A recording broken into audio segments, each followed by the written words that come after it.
escucho, ¿no? Porque sí. Bueno, buenas noches, muchas gracias en primer lugar por la invitación que me han hecho para estar aquí. Muchas gracias a ustedes por su presencia.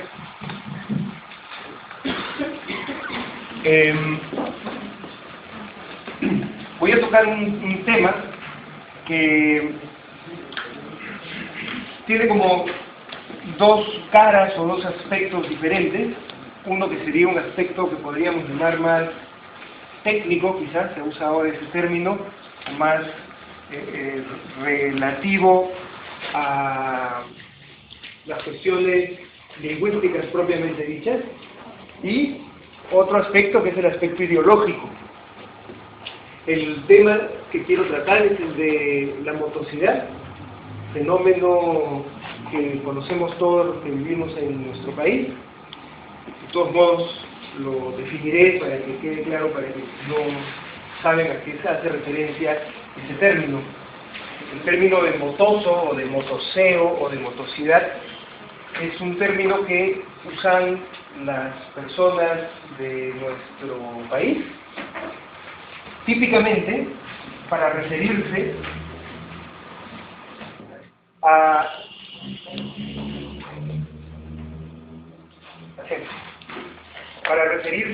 a las personas bilingües que tienen como lengua materna el quechua o el aymara y que tienen como segunda lengua el castellano. Cuando los bilingües intentan hablar castellano, cuando reproducen enunciados en castellano, en su habla se reflejan ciertas características, típicamente en la pronunciación de las vocales. Y entonces dicen algunas personas, diría yo que de un modo despectivo, que esas personas son motosas, que se les sale el mote cuando están hablando en castellano, queriendo decir que hay una interferencia de su lengua materna.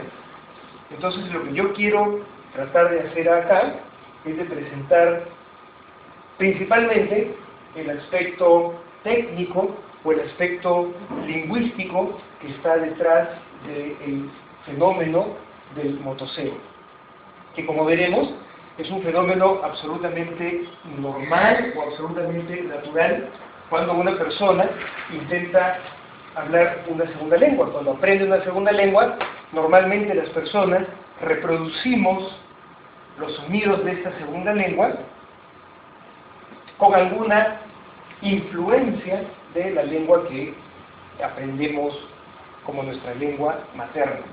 Para poner un ejemplo muy sencillo, yo soy un hablante de castellano como primera lengua y aprendí el inglés como segunda lengua. Y cuando hablo inglés, es evidente que el inglés no es mi primera lengua. Es evidente cuando yo hablo inglés que mi lengua materna es castellano. La forma en que pronuncio las vocales o la forma en que pronuncio las consonantes delatan que no es mi lengua materna, ¿no? El aspecto ideológico de esto es que a mí nadie me desprecia porque hable inglés con interferencia del castellano, pero en nuestra sociedad sí se desprecia al bilingüe que habla castellano con huellas de lenguas indígenas, ¿no? Entonces, bueno, eso es más o menos lo que he tratado de lo que voy el tema que voy a tratar. Y más específicamente, lo que voy a tratar de mostrarles es que el fenómeno de la motosidad no es un fenómeno cuyos únicos responsables sean los hablantes bilingües, sino que, curiosamente, la motosidad o la idea de que los bilingües pronuncian las vocales de manera diferente que los monolingües de castellano surge de la interacción entre los que hablan y los que escuchan. Más específicamente, los que hablan pronuncian las vocales de cierto modo, pero los monolingües hablantes de castellano los escuchamos esas vocales también de una manera interferida por nuestro sistema fonológico castellano. En otras palabras, yo soy un hablante de castellano monolingüe y soy capaz de reconocer 5 vocales. Cuando escucho a un hablante bilingüe hablar castellano, la diversidad de vocales que produce solamente las puedo escuchar a través del filtro de mis 5 vocales nativos. Y por lo tanto, no estoy escuchando realmente la forma en que está pronunciando. Estoy escuchando lo que él pronuncia a través del filtro de mi lengua materna. Y por lo tanto, me da la impresión de que cuando quiere decir E, dice I. Y de que cuando quiere decir I, dice E. Pero me da la impresión a mí. No es que el bilingüe esté pronunciando así. O me da la impresión de que pronuncia U cuando quiere pronunciar O de que pronuncia O cuando quiere pronunciar U. Pero no es que lo esté haciendo él. Es una interacción o es el resultado de los estímulos que salen de su boca y la forma en que mi cerebro procesa esos estímulos. Entonces eso sería más o menos un resumen de lo que vamos a ver y empiezo con lo que he preparado. Como todos sabemos, es bastante obvio, la comunicación lingüística oral, esto que estamos haciendo en este momento, yo hablando y ustedes escuchando, se basa en 2 capacidades. Una capacidad, en el caso del hablante, es la capacidad de producir sonidos mediante el aparato fonador. Esto que yo estoy haciendo ahora y que todos somos capaces de hacer, cuesta tiempo, ¿no? No desde que nacemos somos capaces de hacer esto. Empezamos a dominar poco a poco la producción de sonidos de nuestra lengua, hasta que, pasados algunos años, ya somos capaces de producir sonidos utilizando con suficiente destreza nuestro aparato fonador. Asunto que por otra parte es bastante complejo. El dominio de los distintos músculos que controlan los distintos órganos del aparato fonador es sumamente complejo y hay que calcular tiempos diferentes para dar órdenes a los distintos órganos que producen un mismo sonido. Por una razón muy simple, no todos los órganos del aparato fonador están a la misma distancia del cerebro. Entonces hay que mandar órdenes que van a la lengua, después de la orden que mandamos para producir voz en las cuerdas vocales, si queremos que a la misma vez suene lo que hago con la boca y lo que hago con las cuerdas vocales. Entonces es una cuestión bastante compleja que, bueno, hacemos prácticamente sin ninguna dificultad, pero tenemos que haber pasado por un proceso de desarrollo o de adquisición de esta habilidad. Por otra parte, la capacidad para percibir sonidos mediante el oído también es una capacidad que se desarrolla con el tiempo. Aun cuando los niños recién nacidos, y hay estudios de que los niños son capaces de reconocer sonidos incluso cuando están en el útero, de todos modos, el proceso de adquisición de la percepción de la lengua materna es un proceso que tarda cierto tiempo. Aunque parezca raro, lo que va haciendo un niño es descartando distinciones sonoras que es capaz de hacer desde el nacimiento. Cuando nacen los niños, son capaces de distinguir muchos más sonidos que cuando van desarrollándose en su lengua, porque el aprendizaje de su propia lengua los obliga a perder capacidad de distinción de sonidos. Dicho con un ejemplo muy sencillo, cuando nosotros hemos nacido, éramos capaces de reconocer muchas más vocales distintas que A, E, I, O, U. Pero al año ya solamente reconocemos A, E, I, O, U. O sea, toda la diversidad de sonidos que se pueden escuchar, solamente podemos distinguir 5. Es decir, perdemos capacidad distintiva. Justamente es la pérdida de esa capacidad distintiva lo que hace que uno termine escuchando los estímulos externos a través del filtro de su sistema fonológico o de los fonemas que ha aprendido. Como mi lengua solo tiene 5, solo escucho 5. Muy bien. Como sabemos, los sonidos son vibraciones que producimos en el aire con el aparato fonador. Y el aparato fonador es capaz de producir sonidos con distintas frecuencias. Son estas combinaciones de frecuencias las que hacen que nosotros escuchemos de manera distinta una A de una E, de una I, de una O y de una U. Nos parece que son 5 sonidos claramente distintos, ¿verdad? Claramente distintos, A, E, I, O, U, y lo son en virtud de la combinación de las frecuencias que componen estos sonidos. Entonces, para producir una A, tenemos que producir 2 frecuencias simultáneamente, que simultáneamente suenan A. Para producir I, tenemos que combinar otras 2 frecuencias distintas, que al escucharlas simultáneamente nos suenan I. Y así con el resto de sonidos. Entonces, los sonidos que producimos, específicamente las vocales, que es lo que vamos a tratar acá, los sonidos que producimos en distintas lenguas, dependen cada una de cuáles son los fonemas, los sonidos distintivos que utilizan las diferentes lenguas. Utilizan distintas combinaciones de frecuencias para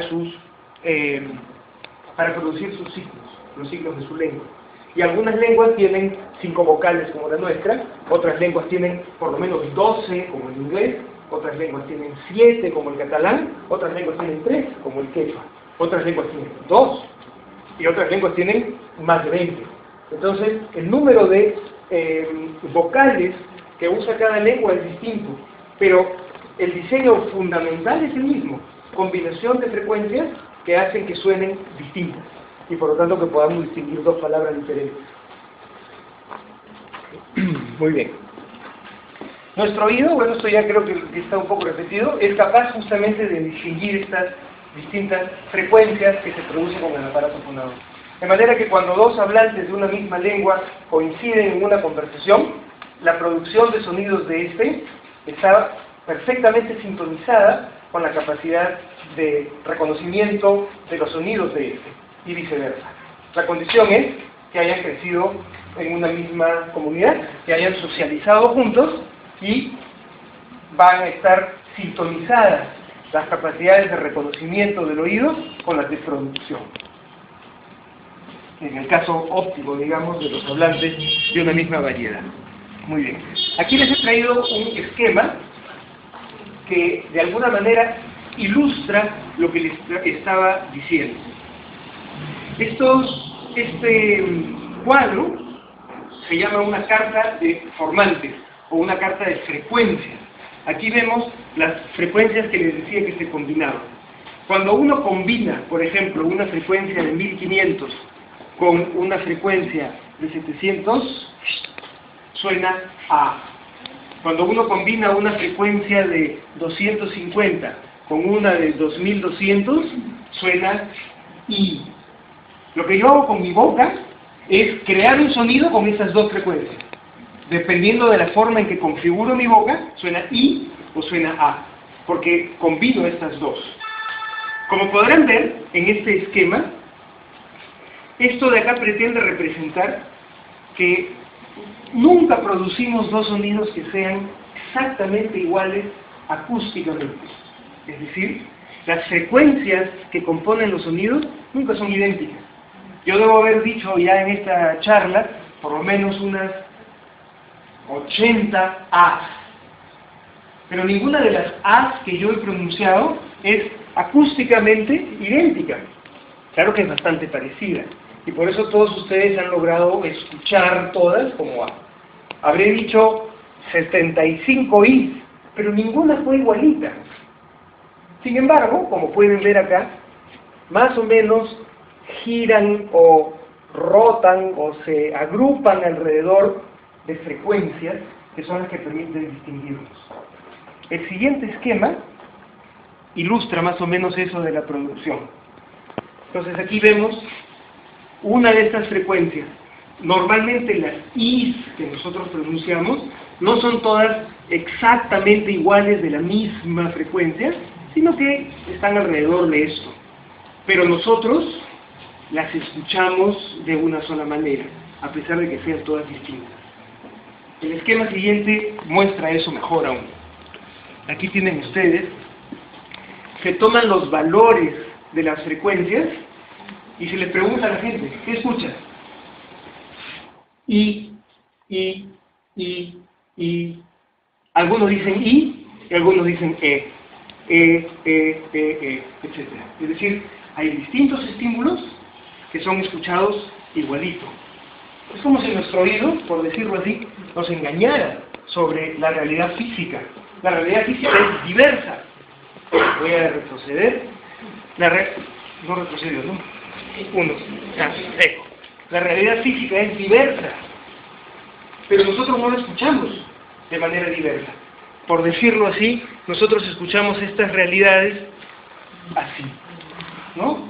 Por decirlo así. En realidad estos son los promedios que he sacado de las mediciones de las A, I y S anteriores, pero da la idea de que nosotros escuchamos categorialmente o categóricamente. Escuchamos un solo tipo de sonido que llamamos U o que reconocemos como U, lo mismo con O, A, E, I, etc. Entonces, esto es lo que ocurre normalmente cuando uno habla y cuando uno escucha. Lo mismo ocurre con, por ejemplo, los hablantes de quechua. Los hablantes de quechua reproducen una serie de sonidos que son todos distintos unos de otros, pero que forman categorías fonológicas. Es decir, a pesar de la diversidad, esto es percibido como A. A pesar de la diversidad, esto es percibido como I. Y a pesar de la diversidad, esto es percibido como U. Es decir, es percibido como una sola unidad. En el caso de los monolingües. En el caso de los bilingües, bueno, sabiendo lenguas, su percepción va variando. Pero en el caso de los monolingües, esta gran diversidad se agrupa en tres categorías funcionales, o tres fonemas, como se les llama a las unidades que permiten distinguir. Perdónenme. Esto de acá eran signos fonéticos. se han transformado en la computadora. Pero sí, está más bonito que lo que yo había traído en realidad. Bueno, aquí lo que pretendía decir es que los hablantes de quechua pueden escuchar una diversidad de estímulos sonoros que van desde una y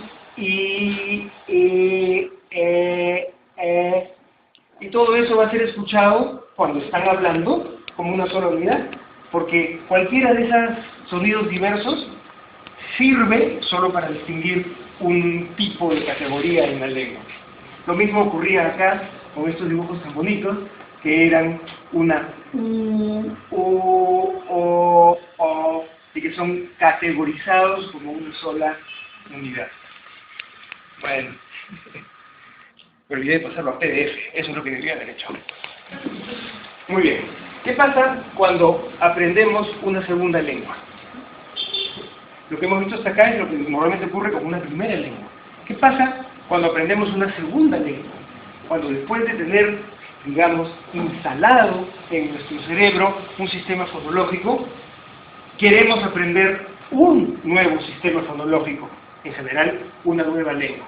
Pues lo que ocurre es que inicialmente percibimos los sonidos de esta segunda lengua de acuerdo con el sistema fonológico de nuestra primera lengua. Es decir, obvio, si estoy adaptado a escuchar, a reconocer estímulos acústicos como si fueran siempre de mi lengua, cuando me enfrente a una lengua distinta, lo primero que va a ocurrir es que los voy a escuchar como si fueran de mi primera lengua.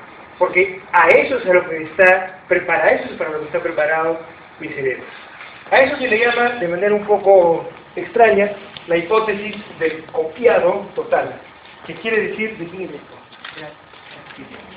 Que quiere decir, literalmente, que copiamos el sistema fonológico de nuestra primera lengua para escuchar los estímulos de la segunda lengua. Es nada más complicado que eso. Muy bien. Lo que les voy a presentar ahora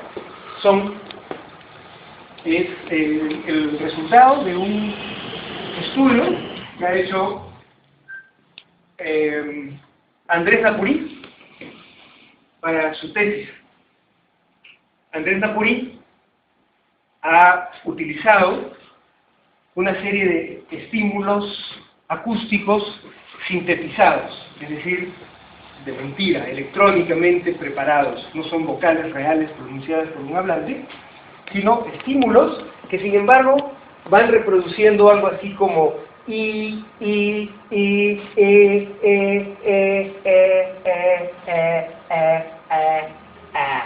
decir, un continuo de sonidos que van desde lo que nosotros escuchamos, nosotros castellanohablantes, como una I, pasando a una E y casi hasta una A, ¿no? Podemos escuchar nosotros, al menos yo, hablante de castellano, escucho 3. He reproducido una serie de sonidos, pero mi cabeza los ha categorizado en 3. I raras, es raras, y ya las últimas son una especie de A. Entonces, lo que ha hecho Napuri es pasarles esta grabación a hablantes de castellano como lengua materna. Y les dice, a ver qué escuchas, pero claro, no se las pasa en orden, se las pasa en desorden y se las pasa 3 veces, con lo cual tortura un poco a los que lo ayudan, lo sientan, les pone unos audífonos y durante un largo rato les hace escuchar otra vez y la persona que está escuchando tiene que decir, escuché I o escuché E. Y entonces, los dos resultados que ha encontrado con los monolingües hablantes de castellano es, la mitad de los estímulos los categorizan como I, o la mitad de los estímulos los categorizan como E. Es decir, una percepción categórica, de acuerdo con los fonemas de su lengua. Otros han escuchado todos estos como I, todos estos como E, y el mismo estímulo, a veces han dicho es I, y a veces han dicho es E. Cosa que es absolutamente normal cuando se hace este tipo de estudios en otras lenguas también. Siempre suele haber, bueno, casi siempre, un estímulo que es escuchado de 2 maneras distintas. Por decirlo así, el que está justo en la frontera entre las 2 categorías sonoras, a veces lo escucho así y a veces lo escucho de esta otra manera. Esta es la percepción de los hablantes monolingües de castellano. Pero también sentó a escuchar a hablantes bilingües, que tenían como lengua materna el quechua y habían aprendido el castellano. Algunos desde la juventud, algunos desde la adultez. Vivían en Lima, o viven en Lima, y en Lima se manejan en algunos contextos domésticos en su lengua materna, pero en los contextos laborales y en los contextos fuera de su casa, típicamente se manejan en castellano. O sea, son personas bilingües, que saben castellano y saben quechua, pero una la aprendieron primero y la otra la aprendieron después. Al pasarle los estímulos, encontró 2, falta decir un dato, y es que estas personas no son incipientes en castellano, son personas que se manejan a diario en castellano, son personas que tienen un castellano que podríamos llamar intermedio o avanzado.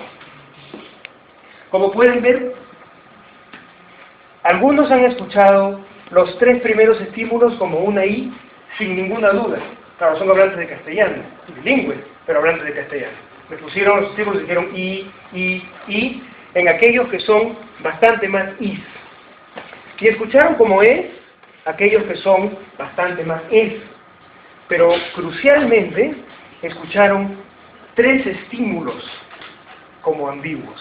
A veces sí, a veces no. A diferencia de los monolingües, que a lo más escuchan 1. Acá tenemos 4, indudablemente I, y estos hablantes han escuchado 2 estímulos como I y como E. Es decir, ¿alguna diferencia hay? Sí, alguna diferencia hay entre la forma en que un monolingüe escucha las vocales sintetizadas y la forma en que los bilingües escuchan. Me da la impresión de que podemos decir con tranquilidad que lo que ocurre es que en el proceso de aprendizaje, en el proceso de distinguir estas 2 categorías, algunos están más avanzados que otros. Mientras que este de acá ya distingue 4, solo le falta una para ser como los monolingües, este de aquí solo distingue 3, le faltan todavía algunas para llegar a escuchar como los monolingües. Si llegarán a escuchar o no así, eso no lo sabemos. Algunas personas llegan a dominar perfectamente el asunto, otras no. No pasa nada, igual son bilingües. Pero vemos con este estímulo que efectivamente, perdón, con este estudio, que efectivamente la percepción de los mismos estímulos se lleva a cabo de manera diversa por monolingües y bilingües. Pero no solo eso, sino que la forma que tienen los hablantes bilingües de escuchar es justamente de acuerdo con lo que se esperaría con su lengua materna. A saber, que primero no distingan nada y luego empiecen a distinguir dos. Ahí donde antes no distinguían, ahora distinguen dos. Ahí donde antes había un solo fonema, ahora hay dos. Y digo un solo fonema porque de todas maneras distinguen este continuo de una U o de una A, pero no los distinguen de una I y de una E. Muy bien. Como les dije al comenzar, es lo mismo que me pasa a mí con el inglés. Esto es un ejemplo de yo. Yo percibo así. El inglés hace una diferencia entre dos fonemas, uno que suena O y uno que suena U. De manera que decir full professor, o sea, profesor principal sería la traducción, el profesor de más alto rango en una universidad, es un full professor. En cambio, un full professor es un profesor tonto, porque full significa tonto. Claro que la diferencia entre full y full, yo no la distingo. Yo no la distingo porque en mi lengua no se hace esa distinción. O sea, para mí no hay una distinción entre decir burro y decir borro. Es lo mismo. Es lo mismo. Yo escucho en ambos casos burro. Y aquí escucho full professor. Yo escucho con la categoría castellana, con mi categoría. Algo que para un niño anglohablante es perfectamente distinguible, pero perfectamente distinguible, para mí es dificultoso. O sea que mi percepción es motosa, digamos así. Mi percepción es típica de un hablante bilingüe. Y en consecuencia, mi producción es motosa. Es decir, yo no puedo reproducir con adecuación aquello que no distingo con adecuación. Ahí donde hay una hipodiferenciación, como dice el maestro Sarrón, ahí atrás, ahí donde hay una hipodiferenciación auditiva, no puede haber una diferenciación adecuada a la hora de la producción. Es una condición necesaria para poder producir dos sonidos distintos que yo pueda distinguirlos. Muy bien. Bueno, pues la consecuencia es que cuando pronunciamos no lo hacemos de manera estable. Voy a retroceder la diapositiva. Aquellos que hemos aprendido no a distinguir, pero que hemos aprendido teóricamente, que nos han dicho, oye, suena distinto, trata de hacerlas distintas. Aquellos que tratamos de hacerlas distintas, a veces metemos la pata, disculpen la informalidad, a veces metemos la pata o metemos la lengua donde no debemos, porque no sabemos en qué caso corresponde una y en qué caso corresponde la otra. Entonces hay una inestabilidad o una alternancia que aquí se la ilustro con la producción de vocales castellanas de un hablante bilingüe quechua castellano.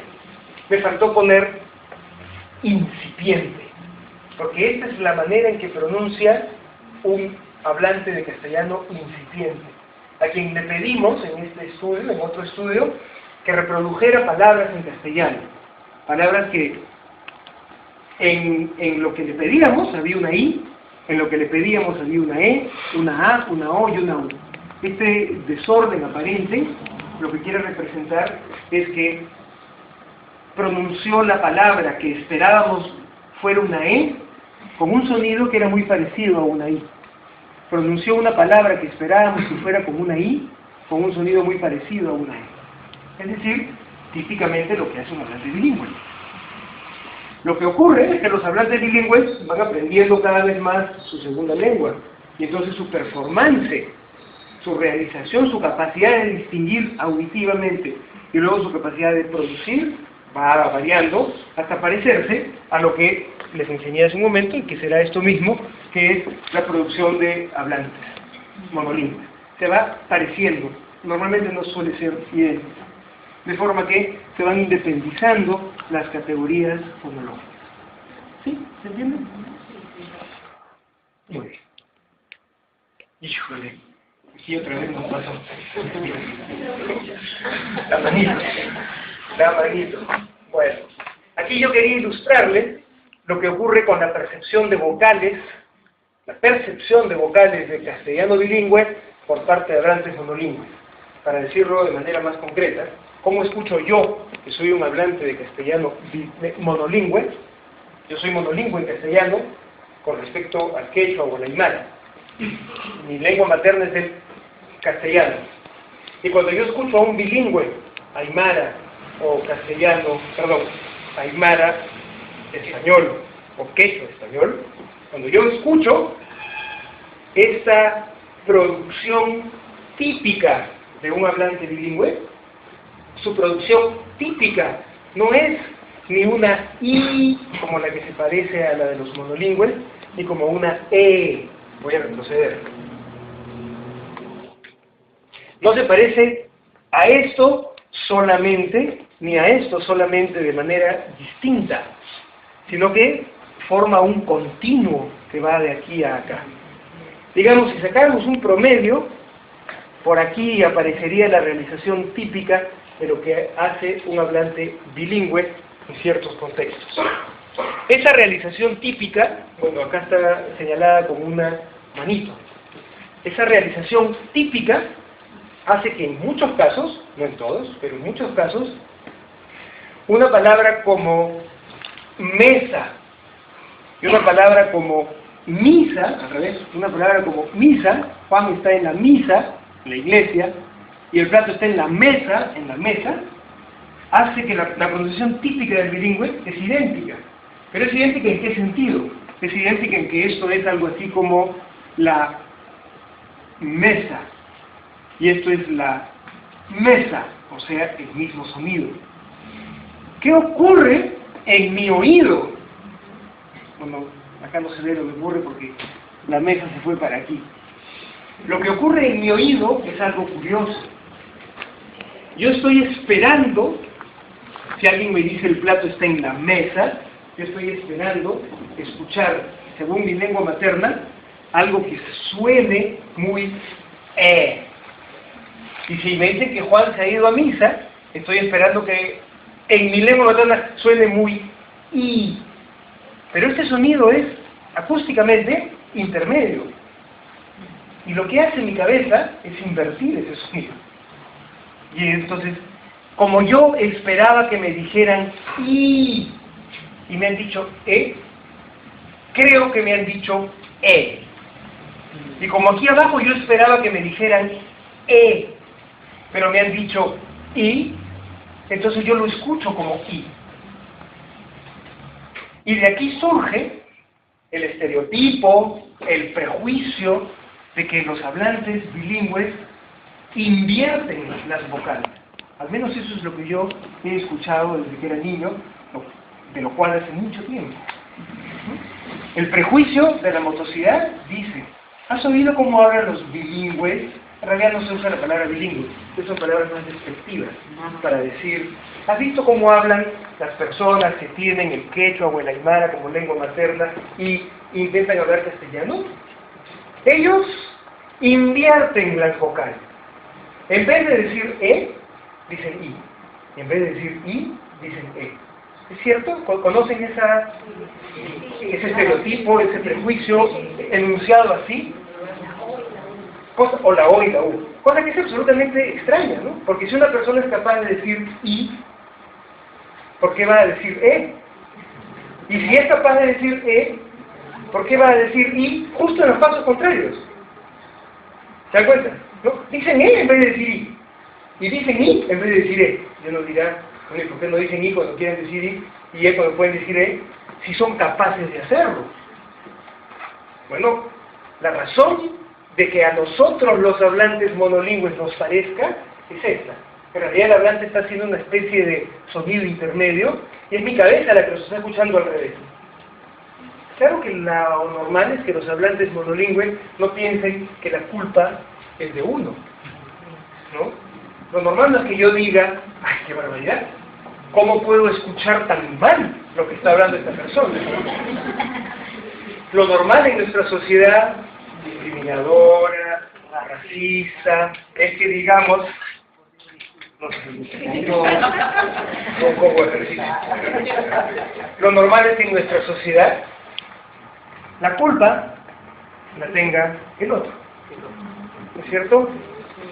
Si esto viene acompañado del prejuicio de que las personas son ignorantes, de que las personas son brutas, entonces ya está servido, no hay nada más que decir, la culpa es de ellos, no saben hablar, son tan brutos que no pueden decir bien la I y la E, la dicen al revés. Y no es así. Lo que estamos viendo es que la pronunciación puede ser una, también por supuesto hay inestabilidad, pero la inestabilidad no es invertida, no podría ser que siempre que uno quiere decir I diga E, siempre que quiere decir diga I. Lo que está ocurriendo aquí es esa conjunción de que les hablaba al inicio, de la forma en que escuchamos con nuestro sistema fonológico y el estímulo auditivo que de hecho tenemos. Bueno, esto sería el resumen, digamos, de lo que acabo de decir, y creo que no me dieron ya más tiempo, así que me despido. Entonces ahí estaría el resumen. El motoseo se origina por la manera como los hablantes bilingües pronuncian las vocales y por la manera como nosotros, los hablantes monolingües, las escuchamos. Cosa que es perfectamente natural, pero no cuando hay un prejuicio social, un prejuicio racial, un prejuicio étnico de por medio, donde esto de acá se convierte en una forma más de discriminación. Bueno, porque además así hablaran así, ¿por qué discriminar a un francés no lo discrimina cuando habla más? Correcto, efectivamente. Que es el mismo fenómeno. Es el mismo fenómeno, exactamente. Eso mismo. Ahí dice el racismo, que lo percibimos todo el tiempo y más, ahora más que nunca. No suena lindo como hablan los franceses de Sí, pues, o los mismos mexicanos, pero son todos franceses, preciosos. Bueno, muchas gracias. Cada persona intenta hablar una segunda lengua. Cuando aprende una segunda lengua, normalmente las personas reproducimos los sonidos de esta segunda lengua con alguna influencia de la lengua que aprendemos como nuestra lengua materna. Para poner un ejemplo muy sencillo, yo soy un hablante de castellano como primera lengua y aprendí el inglés como segunda lengua. Y cuando hablo inglés, es evidente que el inglés no es mi primera lengua, es evidente cuando yo hablo inglés que mi lengua materna es castellano. La forma en que pronuncio las vocales o la forma en que pronuncio las consonantes delatan que no es mi lengua materna, ¿no? El aspecto ideológico de esto es que a mí nadie me desprecia porque hable inglés con interferencia del castellano. En su habla se reflejan ciertas características típicamente en la pronunciación de las vocales. Y entonces dicen algunas personas, diría yo que de un modo despectivo, que esas personas son motosas, que se les sale el mote cuando están hablando en castellano, queriendo decir que hay una interferencia de su lengua materna. Entonces lo que yo quiero tratar de hacer acá es de presentar principalmente el aspecto técnico o el aspecto lingüístico que está detrás del fenómeno del motoseo, que como veremos es un fenómeno absolutamente normal o absolutamente natural cuando una persona, pero en nuestra sociedad sí se desprecia al bilingüe que habla castellano con huellas de lenguas indígenas. Entonces, bueno, eso es más o menos lo que he tratado de lo que voy el tema que voy a tratar.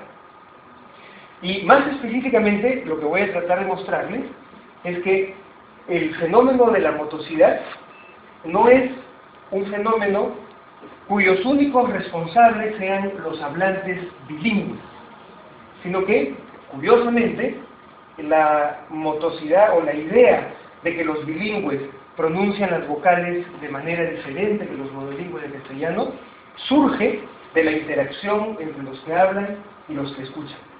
Más específicamente, los que hablan pronuncian las vocales de cierto modo, pero los monolingües, hablantes de castellano, los escuchamos en nuestro país. De todos modos, lo definiré para que quede claro, para que no saben a qué se hace referencia ese término.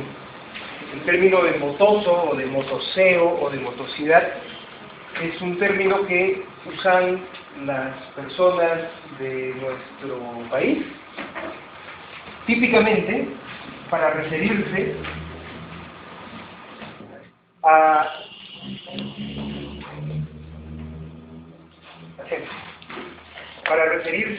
las personas bilingües que tienen como lengua materna el quechua o el aymara y que tienen como segunda lengua el castellano. Cuando los bilingües intentan hablar castellano, cuando reproducen enunciados en castellano, pues no, porque bueno, buenas noches, muchas gracias en primer lugar por la invitación que me han hecho para estar aquí. Muchas gracias a ustedes por su presencia.